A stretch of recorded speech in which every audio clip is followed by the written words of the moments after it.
Assalamualaikum warahmatullahi wabarakatuh. Yang terhormat Bapak Iredo Fani Reza MASI selaku dosen pembimbing mata kuliah penyusunan skala psikologi serta teman-teman yang saya banggakan. Puji dan syukur marilah kita panjatkan kepada Allah Subhanahu wa Ta'ala, dan salawat serta salam semoga tetap tercurahkan kepada Baginda Rasulullah Muhammad Sallallahu Alaihi Wasallam. Adapun topik yang akan kita bicarakan pada persentase kali ini yaitu tentang skala psikologi depresi. Saya Hairunisa selaku moderator akan membimbing jalannya presentasi kali ini. Sebelumnya, saya akan memperkenalkan anggota kelompok terlebih dahulu. Yang pertama ada Andre Saputra sebagai pemateri. Yang kedua, saya sendiri Hairunisa sebagai moderator. Yang ketiga ada Muhammad Farid Kemal Pasha sebagai pemateri, dan yang keempat ada Trinaldi Sumarna Putra sebagai pemateri. Baik, langsung saja kita buka presentasi kali ini dengan mengucapkan lafaz basmalah. Bismillahirrahmanirrahim. Baik, selanjutnya penyampaian materi pertama tentang definisi depresi oleh Saudara Muhammad Farid Kemal Pasha. Kepadanya disilahkan. Tes. Suara saya kedengaran, moderator? Kedengaran. Oke, boleh di next. Oke, teman-teman. Sekarang saya akan menjelaskan apa itu depresi, yaitu definisinya. Di sini dapat dilihat, dapat teman-teman baca sebelum saya jelaskan mengenai pengertian depresi. Oke, pengertian depresi yang kami ambil ini mengacu dari PPDGJ, yang mana depresi dapat diartikan merupakan suatu perasaan mengenai kehilangan minat dan kegembiraan dan berkurangnya energi yang menuju meningkatnya keadaan mudah lelah atau rasa lelah yang nyata sesudah kerja ataupun kita melakukan sedikit kerja, dan menurunnya aktivitas, kemudian berkurangnya konsentrasi dan perhatian, yang mana tingkat perhatian dan konsentrasi itu mengalami pengurangan. Dalam intinya, depresi ini dapat diartikan keadaan di mana gairah ataupun energi dari diri kita telah mengalami penurunan yang sangat signifikan, disertai dengan mudah lelahnya kita ketika melakukan sebuah aktivitas tertentu ataupun tidak melakukan aktivitas, serta diiringi dengan kurangnya minat kita di dalam sesuatu hal, sehingga terjadi suasana buruk dalam diri kita. Selain dari PPDGJ, saya juga mengutip salah satu buku, yaitu buku Santrok. Depresi ini dapat didefinisikan suatu istilah suasana hati yang tertekan atau depression mood, di mana seseorang mengalami kesedihan dan berbagai afeksi negatif atau tingkah laku negatif lainnya dalam kurun waktu yang tidak terlalu lama karena kegagalannya dalam menjalankan tugas tertentu. Nah, dari sini dapat kita ambil kesimpulan bahwasanya depresi ini merupakan sesuatu keadaan atau suasana hati buruk yang juga disertai dengan berkurangnya gairah atau energi serta mudah lelahnya kita dalam melaksanakan suatu aktivitas, yang mana depresi ini merupakan sesuatu yang bersifat negatif ataupun sesuatu yang bersifat buruk. Oke, mungkin itu sekian dari definisi depresi. Saya kembalikan kepada moderator. Terima kasih kepada Saudara Muhammad Farid Kemal Pasha atas penyampaian yang sangat baik sekali. Lanjut ke pemateri yang kedua yang akan disampaikan oleh Saudara Trinaldi Sumarna Putra tentang atribut psikologi. Kepadanya disilakan. Oke, terima kasih kepada Saudari Choi, Saudara moderator. Saya akan menjelaskan sedikit tentang atribut psikologi. Di sini kami mengambil variabel depresi. Nah, variabel depresi ini kami menggunakan 11 atribut psikologi.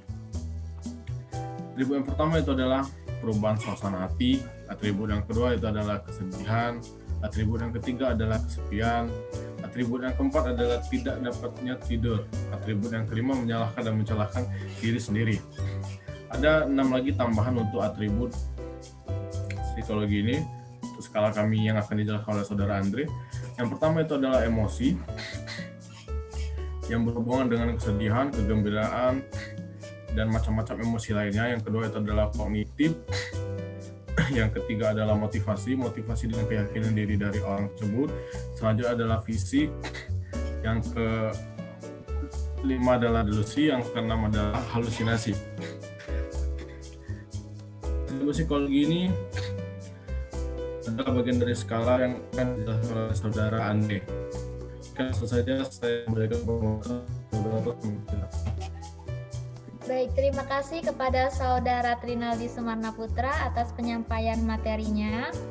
Next, ke pemateri selanjutnya dan yang terakhir itu adalah dari Saudara Andre Saputra tentang skala depresi itu sendiri. Kepada Saudara Andre dipersilakan. Terima kasih untuk saudari moderator atas waktunya. Boleh untuk boleh untuk di slide selanjutnya. Baik, di sini saya akan menjelaskan mengenai skala depresi. Nah, ketika tadi sudah disampaikan oleh teman-teman mengenai apa itu pengertian dari depresi, kemudian apa saja atributnya.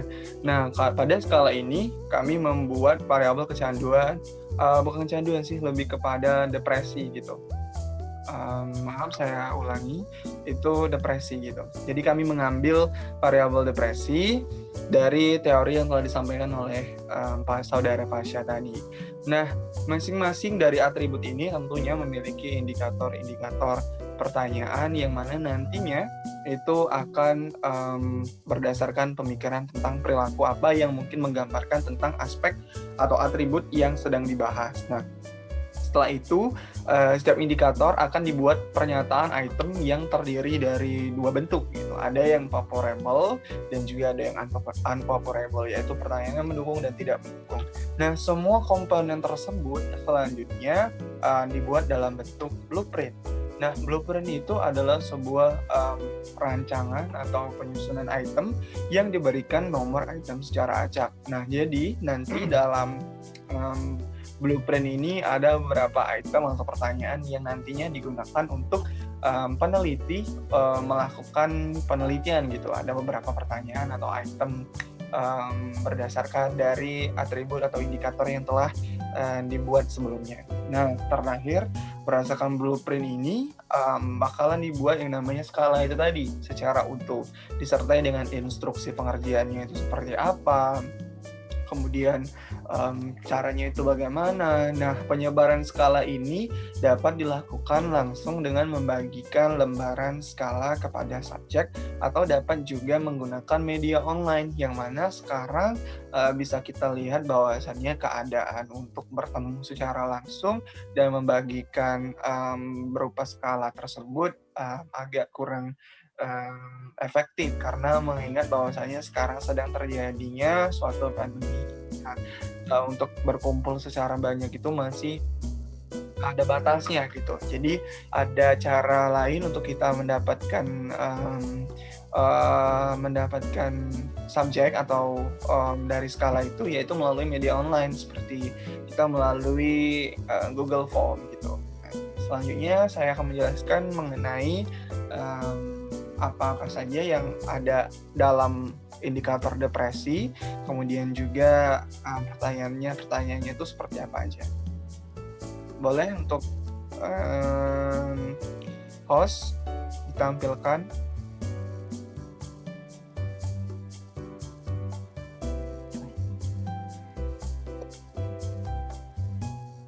Apakah sudah tampil? Belum.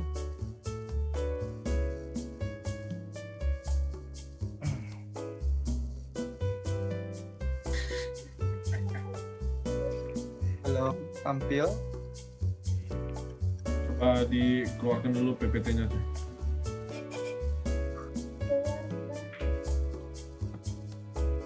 Stop share screen.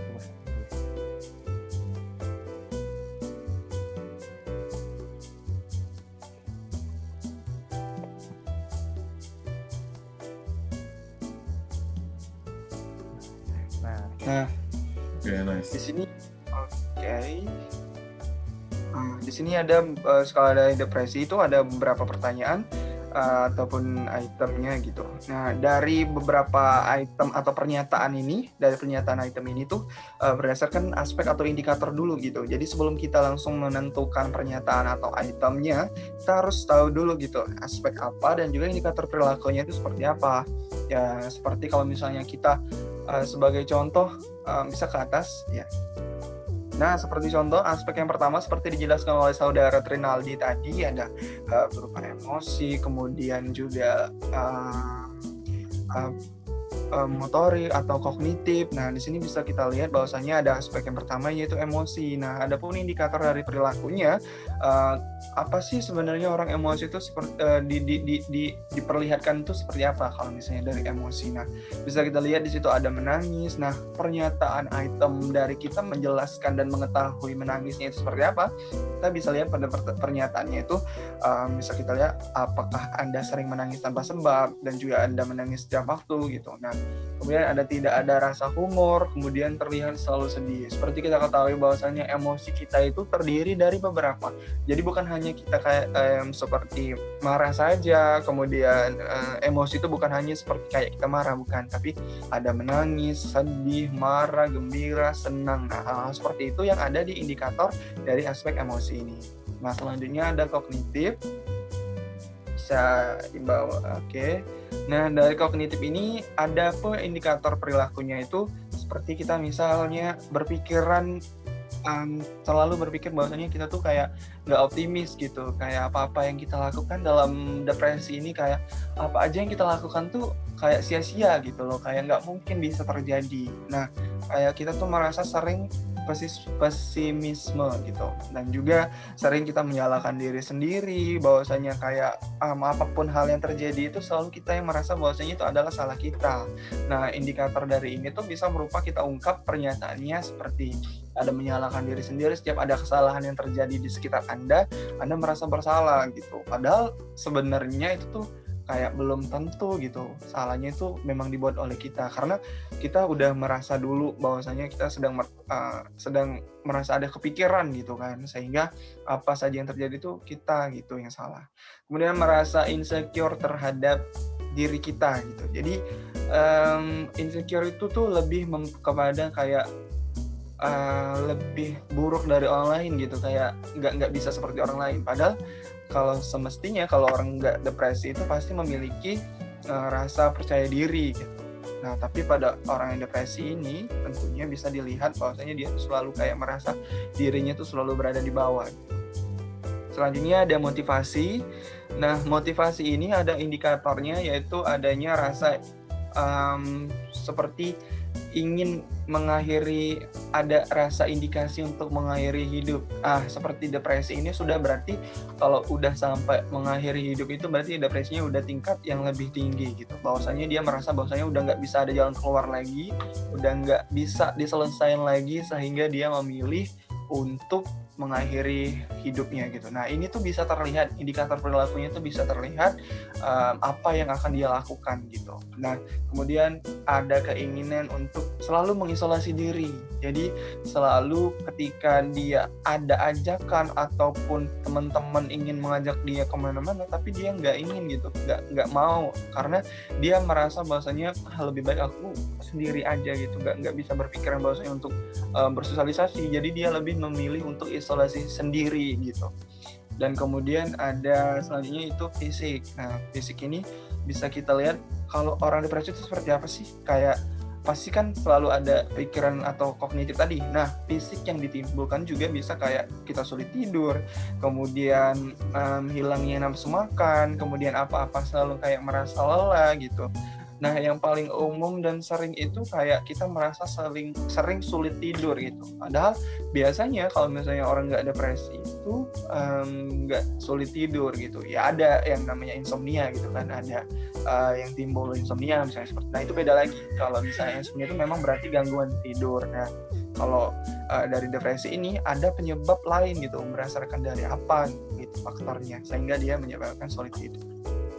Kemudian ada delusi. Nah, delusi ini kayak delusi ini kayak kita tuh hampir kayak seperti halusinasi, jadi kayak merasa tidak berguna gitu, nggak selalu kayak ketika sedang melakukan sesuatu tuh ada merasa kayak ini tuh nggak berguna gitu, nggak ada gunanya gitu, dan terus merasa bahwasanya iri gitu terhadap orang lain. Yang terakhir yaitu ada halusinasi. Pada halusinasi ini tentunya merasakan seperti halusinasi ini lebih kepada misalnya kita kayak merasa atau melihat sesuatu atau apapun itu merasakan seperti ada sesuatu padahal itu tuh sebenarnya nggak ada gitu, nggak ada sama sekali. Nah itu tuh bisa kayak indikatornya bisa terlihat gitu, melihat sesuatu padahal nggak ada gitu. Nah, bisa kita lihat dalam beberapa pertanyaannya itu ada sering merasa ada yang mengikuti, merasa sudah membeli sesuatu padahal nggak ada gitu loh, merasa melihat apa padahal nggak ada gitu.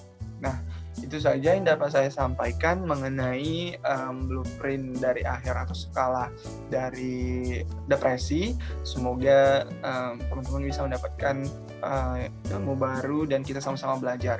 Terima kasih atas waktunya. Untuk moderator, saya kembalikan kepada moderator.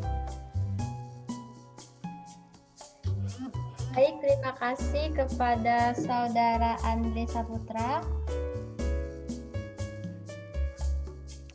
Baik, berhubung para pemateri telah selesai menyampaikan materi, saya selaku moderator akan menyampaikan kesimpulan. Jadi kesimpulan dari presentasi kali ini adalah depresi merupakan perasaan mengenai kehilangan kegembiraan, semangat, dan meningkatnya mudah lelah dan menurunnya aktivitas dan konsentrasi. Dalam mengukur skala, kita harus menentukan aspek dan indikator dari depresi itu sendiri. Jadi setelah aspek dan indikator sudah ditentukan, kami membuat skala, di mana skala yang kami gunakan adalah skala Likert. Nah, jadi demikian presentasi dari kami. Saya dan teman-teman penyaji lainnya, jika ada salah kata dan perbuatan, kami memohon maaf. Semoga ilmu yang kami sampaikan bermanfaat untuk teman-teman sekalian. Kita tutup presentasi kali ini dengan mengucapkan lafaz hamdalah. Alhamdulillahirabbil alamin. Alhamdulillah. Wassalamualaikum warahmatullahi wabarakatuh.